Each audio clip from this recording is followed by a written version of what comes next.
Hello everyone, I hope all of you fine. So friends, I am Divyansh Pandey. जैसे कि आप सब जानते हैं कि अभी एक बहुत बड़ी न्यूज़ आ रही है कि जो हमारे राहुल गांधी जी हैं उनको डिसक्वालीफाई कर दिया गया है पार्लियामेंट के मेंबरशिप से। आखिर इसके पीछे असली वजह क्या है, बहुत लोगों को यार वजह ही नहीं पता है। कई लोग ये सोच रहे हैं कि उन्होंने लंदन में ठो स्पीच दिया था, इसकी वजह से उन्होंने उनको डिसक्वालीफाई किया गया है, क्योंकि उन्होंने वहाँ पर मोदी सरकार के खिलाफ बहुत कुछ बोल दिया था। बट ऐसा नहीं है। दूसरी बात, बहुत से लोग ये सोच रहे हैं कि हाँ यार, जो डिस्क्वालीफाई हुआ है वो मोदी जी ने किया है, तो ये ऐसा भी नहीं है। तो आखिर वजह क्या है और किसने क्या किया है, किस बेस पर उनको हटाया गया है, ये हम लोग जानेंगे। जो हमारा जो आपका जो देखिए, ये क्या है, करंट अफेयर से आपका जो एग्जाम्स होंगे उसके पॉइंट ऑफ व्यू से आपको पढ़ना क्या है कि मेंबर ऑफ पार्लियामेंट का डिस्क्वालिफिकेशन कैसे होता है। ठीक है, तो सबसे पहले हम लोग जो इसका जो बैकग्राउंड है, आखिर क्या हुआ, आखिर मैटर क्या था, सबसे पहले हम उसको जानेंगे। ठीक है, तो गाइस, हुआ ये था कि इलेक्शन रैली में एक बार उन्होंने कर्नाटका में एक भाषण के दौरान उन्होंने एक बात बोल दी थी। ललित मोदी, उन्होंने इस मोदी सरनेम को टारगेट किया और कहा कि मुझे समझ में नहीं आता है कि जितने भी चोर होते हैं वो मोदी ही क्यों होते हैं, उनका सरनेम मोदी ही क्यों होता है। तो इस प्रकार उन्होंने जो मोदी समुदाय है उसको उन्होंने मेंशन कर दिया। इससे हुआ ये कि गुजरात के एक एमएलए थे पूर्णेश मोदी, वो भी ये मोदी ही थे। तो उन्होंने केस कर दिया। 2019 में उन्होंने केस कर दिया कि इन्होंने भाई गलत तरीके से इन्होंने मोदी समुदाय को गाली दी है। तो इससे हुआ ये कि अब जाकर इसका फैसला आया हुआ है कि 2023 में कि इनको 2 साल की सज़ा हो। ठीक है, हालांकि जो केस था वो कौन सा केस था, डिफेमेशन का केस था, डिफेमेशन का केस था, डिफेमेशन का केस, डिफेमेशन लकी ये डिफेमेशन का केस था वो। ठीक ना। इसका मतलब क्या होता है कि किसी की भी रेपुटेशन को, किसी भी रेपुटेशन को खराब करना ही डिफेमेशन का केस कहता है। ठीक ना, डिफेमेशन का केस कहता है। इसके बारे में चर्चा कहाँ पर है, इसके बारे में जो हमारी आईपीसी इंडियन पेनल कोड है उसके सेक्शन 499 और सेक्शन 500 में इसके बारे में चर्चा किया गया है। ठीक है, सिंपल। नाउ अब हम जानते हैं कि किसी भी मेंबर ऑफ पार्लियामेंट का डिस्क्वालिफिकेशन कैसे होता है। ठीक है, तो मैंने उसको लिखित रूप में आपको प्रोवाइड करा दिया है, जिससे कि आपका टाइम भी बचे, मेरा भी टाइम बचे।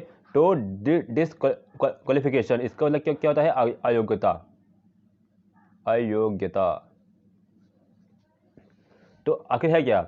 जब डिस्क्वालिफिकेशन की बात करते हैं तो दो मेजर चीज़ें सबसे ज़्यादा देखी जाती है। मतलब जब भी किसी भी मेंबर ऑफ पार्लियामेंट को डिस्क्वालीफाई किया जाता है तो दो मेजर चीज़ें ही देख कर उनको पनिशमेंट दिया जाता है। पहला कौन सा है, पहला आरपीए।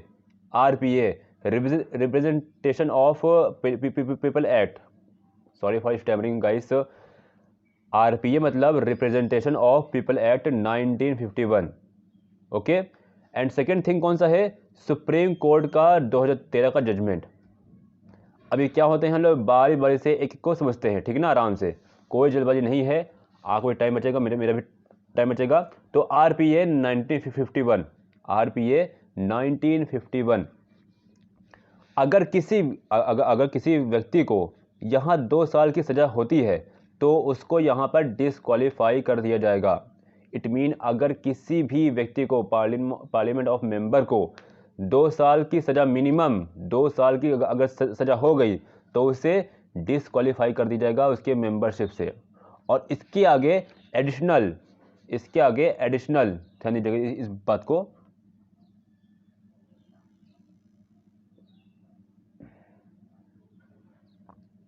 सॉरी, इसके आगे एडिशनल 6 साल ये इलेक्शन नहीं लड़ पाएंगे।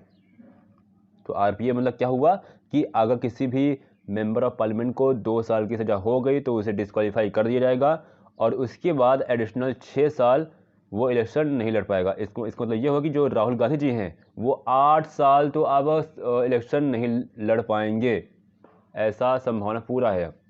ठीक है, उसके बाद क्या है, 2013 का सुप्रीम कोर्ट का जजमेंट। इसमें हुआ क्या, इसमें हुआ क्या था, एक केस हुआ था इसमें, lily Thomas versus union of India case. Lily Thomas versus union of India case. इसमें हुआ ये था कि सुप्रीम कोर्ट ने यहाँ जजमेंट दिया कि 10 जुलाई 2013 को सुप्रीम कोर्ट ने 10 जुलाई 2013 को एक जजमेंट दिया कि कोई भी, चाहे वो एमपी हो, मेंबर ऑफ पार्लियामेंट, एमएलए हो, member of legislative assembly, MLC हो, मेंबर ऑफ लेजिस्लेटिव काउंसिल, अगर ध्यान से सुनिएगा, अगर यहाँ पर उसको सज़ा दी जाती है किसी भी क्राइम मिनिमम 2 साल की, तो अगर कोई भी एमपी, एमएलए, एमएलसी को अगर यहाँ पर उसको सज़ा दी जाती है मिनिमम 2 साल की, तो जिस दिन वो दोषी साबित होगा उसी समय उसकी मेंबरशिप खत्म हो जाएगी। इस बात को ध्यान से सुनिएगा कि अगर कोई एमपी है, एमएलए है, एमएलसी है और उसको मिनिमम किसी भी क्राइम में 2 साल की सज़ा हो गई, तो जिस दिन वो दोषी साबित हो जाएगा उसी दिन उसकी मेंबरशिप खत्म हो जाएगी। इसके साथ ही साथ उन्होंने आरपीए का सेक्शन 8 क्लॉज 4 को ख़त्म कर दिया। क्यों? क्योंकि जो ये क्लॉज है लोगों को राहत देने का काम करता है। अर्थात इसमें था क्या कि डिस्क्वालीफाई होने के बाद 2-3 महीने का समय मिल जाता था लोगों को, जिससे उनकी सीट आसानी से नहीं जाती थी। इसीलिए इस सेक्शन 8 क्लॉज 4 को ख़त्म कर दिया गया है। गाइस, आरपीए में बहुत सारे सेक्शंस हैं, जिनमें से एक सेक्शन 8 क्लॉज 4 भी था, जिसको सुप्रीम कोर्ट ने उसी टाइम पर ख़त्म कर दिया था। ठीक है, और इसको ख़त्म करने की वजह ये थी कि डिस्क्वालीफाई होने के बाद 2-3 महीने का समय उनको आराम से मिलता था और इस वजह से उनकी जो सीट थी वो आसानी से नहीं जाती थी। ठीक है, पूरी बात आपको समझ में आ गया होगा। आई होप आपको वीडियो पसंद आया होगा। अगर आप वीडियो आपको पसंद आया होगा तो प्लीज़ वीडियो को लाइक, कमेंट एंड शेयर जरूर करिएगा। बहुत इंपॉर्टेंट है आपके एग्जाम के पॉइंट ऑफ व्यू से। ओके, और ऐसे ही वीडियो को पाने के लिए please subscribe my channel. Okay, thank you.